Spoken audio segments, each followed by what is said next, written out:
C'est parti pour cette game 1.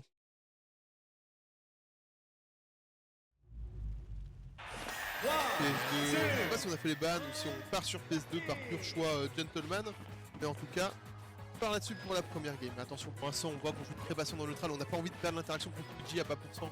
On les connaît, les combos de dévastateur Luigi et de Carpador. Hein. Carpador lui aussi tape très fort, connaît très bien ses extents, sait comment tuer, attention. Belle SDI quand même de la part de PG et je pense que c'est un peu loupé, je sais pas si ce up smash était entièrement voulu. Le down B. Alors voilà, ça c'est un outil qui va être intéressant dans le match-up. C'est le down B de Luigi qui sort frame 1 tout simplement, attention. Le down B qui sort frame 1 et qui a un super combo breaker parce qu'il y a de l'invincibilité. C'est plutôt. Par contre, je crois qu'on a fini. Le winner qui spike, évidemment, on connaît. PG qui s'est fait cramer son saut un peu vite là-dessus. Dash attack, le grab très bien vu, attention. Ce qu'on peut faire, on est de nouveau offset. Patient, voilà, on reste patient de côté parce que Carpador veut pas trop jouer vite parce que si il se fait toucher, il peut être offset et mourir assez tôt contre Aegis. Mais en même temps, PG non plus ne peut pas accélérer le jeu parce que suite d'une erreur et tu te fais prendre un gros combo. Là on aura juste Section à base de terre et dash attack mais qui fait déjà 45% à peu près. Et c'est un petit lead qu'on est en train de se construire. Carpador surtout qu'on ne sait pas à toucher du côté de PG. On a la rite de jump, on n'aura pas la conversion sur le back air. C'est très beau ce qu'il nous fait. C'est de reprendre la position mais c'est compliqué. C'est compliqué de sortir de ce désastre face à ce joueur, c'est le flash qui a failli passer. On a les rides à l'edge hein, aussi, c'est très important. On a plutôt, de nouveau on s'est fait cramer son son assez vite et on va perdre tout simplement sa stock. Là c'est compliqué, cette première game est très compliquée pour PG. Après, petit point, c'est la première game qu'on a on stream qui est du BO5. Même si on perd cette game, on peut se dire ok, au moins j'analyse, je regarde comment joue mon adversaire. Pour le reverse par la suite, on a encore plus de temps qu'avant pour ça. Mais ouais, en tout cas, prendre cette game n'est pas impossible parce que Luigi peut mourir tôt, peut être abusé off stage, mais c'est clairement pas gagné sur un Carpador très solide. C'est très peu touché, il perd pas d'interaction, en fait il perd pas d'interaction. Le 2D tuera pas son bien. Si ça tuera quand même, je pensais pas, du coup 1-0 pour Carpador dans ce premier set. Ça part bien pour le joueur de Luigi. Et une win autoritaire. Pas vraiment. Alors, Luigi a un Snake. Et je pense pas qu'on va partir ce Snake dans le match-up. Je pense pas que Snake s'en sorte peu. Je pense qu'on reste sur les mêmes persos, la même map. C'est du joueur. On dit en tout cas du côté de la manette. Est-ce que on va réussir à trouver la solution maintenant? Ça, la question. On est reparti sur la même chose, on reprend les mêmes, on recommence. Du côté de Carpador, on peut essayer de continuer à dérouler comme on le fait depuis le début tout simplement de ce set. Hein. Ça marche plutôt bien. On n'a pas vraiment été inquiété par PG. On n'a pas eu vraiment très peur de lui. C'est un peu la par contre là 52%, mais le grab, est-ce qu'on a la SDI du côté de PG? Est-ce qu'elle sera suffisante? On loupe à peine son combo. On avait le PREP qui aurait tué, je pense. Hein. Simplement c'est le 0 test, la route classique de Luigi. C'est dommage, ce petit manquement d'exé qui fait prendre un passoc et qu'on pourra se prendre beaucoup de pourcents. C'est le temps. Un FT pour envoyer offset. Attention, est-ce qu'on trouve quelque chose de fou pour se protéger? Attends, on va gagner up. Il perd, c'est très bien. Maintenant, faut prendre la somme. La tech de fou, et. Non, c'était super bien joué ce neutral B. Wave bounce pour couvrir encore plus d'options. Et du coup, maintenant, on a le lead de PG, quelque chose qu'on n'a pas vu dans la game 1. Est-ce qu'on va pouvoir concrétiser ce lead ou est-ce qu'on va mourir? On va louper. On va louper cette niche. Regarde l'avantage, on met beaucoup de pourcents, 120%, ça va pas tarder à tuer. Peut-être à base d'un zer, à base d'une dash attack, un down tilt, une chase, pas mal de choses en somme. Et on peut tuer. PG connaît les options. Et sait comment les esquiver. Et c'est compliqué parce que PG n'interagit pas vraiment, Luigi va vraiment galérer à prendre cette sock. Et là on peut voir en tout cas groupe gratter 55%. Là encore son saut. En base side B, mais attention. Voilà, de nouveau on se précipite un peu, on peut aller trouver skill. En fait, Carpador peut se permettre de jouer en deuxième lors de la première game, mais là il est obligé d'avancer. Il est obligé lui d'aller mettre la pression, d'aller chercher quelque chose. Et ça marche beaucoup moins bien avec Luigi évidemment. Ça galère à approcher Luigi, surtout un perso comme Aegis qui peut approcher la B pas.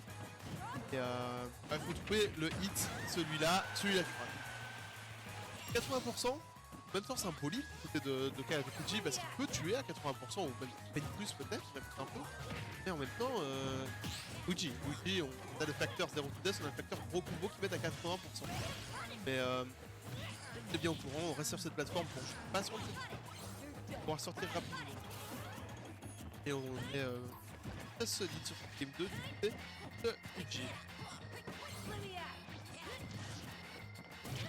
Et la très belle read à l'edge, la très belle read, ça va permettre de prendre cette deuxième stock. On a un lead quasiment d'une stock complète actuellement.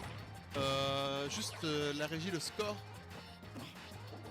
Désolé, je viens de voir le score malheureusement. Des petits problèmes techniques qui rendent ça à peine plus difficile, mais ce n'est pas très grave. Là, trop, on n'aura pas le B, on a la bonne BI. On connaît bien et on connaît bien aussi ces extensions de combo. 29%. Ça fait très mal. Ce B qui nécessite beaucoup pour edgeguard de Luigi. Marche plutôt bien jusqu'à alors, mais le side B, le Silver qui passera au-dessus des petits projos. Simplement pour pouvoir peut-être reset le neutral. Quoique non, on reste corner, on ne réussit pas à regagner bien le terrain, à regagner le centre du terrain, à être dans une situation où on est tranquille. C'est le qui passera pas. Attention, don't throw, don't B peut-être, oui ça connecte, ça tue pas la très belle DI de PG là-dessus.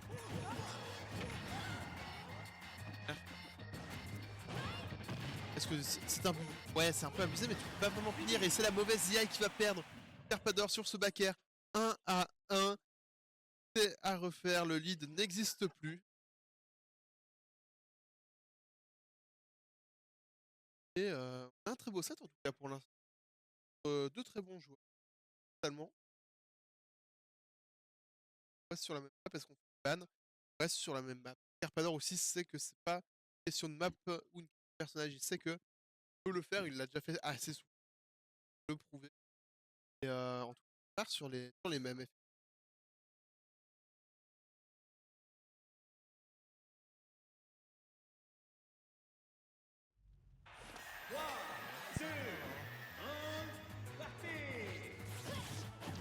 Cette fois on va être un peu compliqué dans ce bus stock. Les dernières fois on avait plus attendu. Maintenant on passe à l'offensive. Donc on passe à l'offensive, mais 60 une très belle phase. Ça commence très fort. Après, c'est que Carpador peut vraiment répondre pareil ou même avec Luigi. Avec ce grab par exemple qui est pas passé loin de faire, on aura un derrière malheureusement. Pas les bons. Pas Cardo. Pas sur Kira, peut-être tenter de arnaquer un kill à 93. 93 avec Kira c'est pas non plus absurde. Hein. On peut se faire par contre. Cardo. Je sais pas si elles sont très bien. Est-ce qu'elle a side? Je sais pas. J'en ai pas une.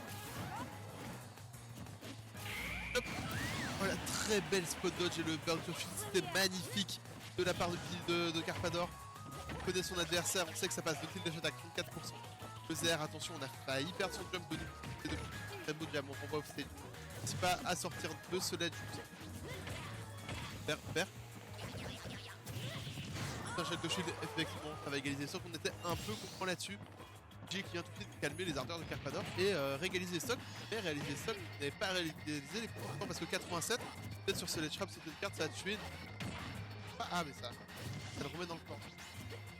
On voit vraiment des phases d'avantage qui sont longues, on voit qu'ils se connaissent, on voit qu'ils connaissent les habits de l'autre et qui savent comment bien les punir, comment bien extraire parfaitement leur sans tant perdre trop derrière, sans trop de risques.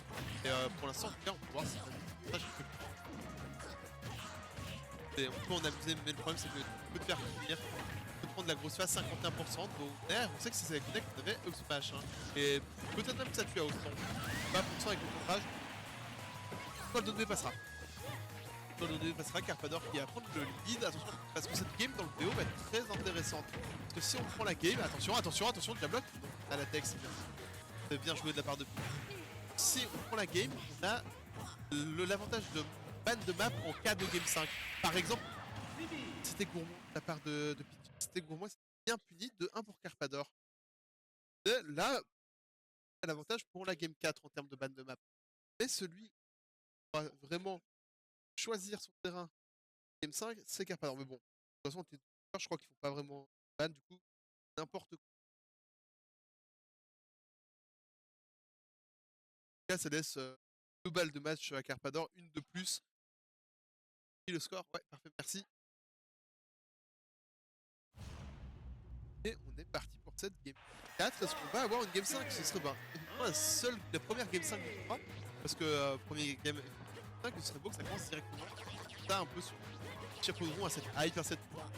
Mais est-ce que Carpador va réussir à clean? C'est surtout ça la question. Là, on tue le 0 to death. Le 0 to death tout simplement. C'était parfaitement exécuté. Là, du côté il faut rester solide totalement. Parce que ça fait mal de se prendre. Attention, non, pas encore un, pas encore un. Pas encore un, si on prend encore un, c'est clairement fini. C'est bon, on sortira. On ne sait pas si on manque son exé ou si on a une vieille qui n'est pas bien pas. Là, lui aussi, il fait des belles phases, hein, 43%. On a la punition sur cette dash attack un peu abusée. Le donner qui passera pas, on doit tuer tout en fait. C'est pas cool. Pourquoi? Parce que si on laisse de temps à Luigi, il risque de mettre des grosses phases. Là, 61%. Tilt. Enfin, peut-être un B. Il a attendu l'air de Jumbo.